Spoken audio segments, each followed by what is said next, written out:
எத்தனை பேருக்கு இன்னைக்கு தமிழ்நாட்டினுடைய வட, கடைமடை, தென், சென்னை கிழக்கு கடற்கரையிலிருந்து இதனுடைய பொலிட்டிக்கல் பேட்டர்ன் தெரியும், பொலிட்டிக்கல் பிஹேவியர் தெரியும். ஏன் எம்ஜிஆர் கட்சி ஆரம்பிச்சதுல இருந்து இப்போ வரையும் அதிமுகவால் சென்னையை கைப்பற்ற முடியல? அப்போ இந்த பொலிட்டிக்கல் பிஹேவியர் என்னவா இருக்கு? 2011 மட்டும் ஏடிஎம்கே கோட்டையா சென்னையா மாறுச்சு. அந்த அரசியல் நுட்பம் என்ன? இதுவரையும் ஜெயிக்காத அளவுக்கு 2016ல் திமுக தென் மாவட்டங்களை ஜெயிச்சிச்சு.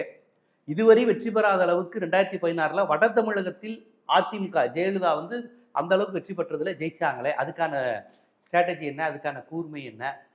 ஏன் மேற்கு மண்டலம்ங்கிறது சுதந்திரா கட்சி, பிரஜா சோசலிஸ்ட் கட்சி, அதிமுக, காங்கிரஸ்னு அவர்களுக்கான செல்வாக்காவே இருக்கு. அதன் பின்னணி என்ன? திமுக தோன்றிய போது வட தமிழகத்தில் மட்டுமே ஜெயிச்சுட்டு வந்துச்சு, கடைமடை பகுதியில் மட்டுமே ஜெயிச்சுட்டு வந்துச்சு.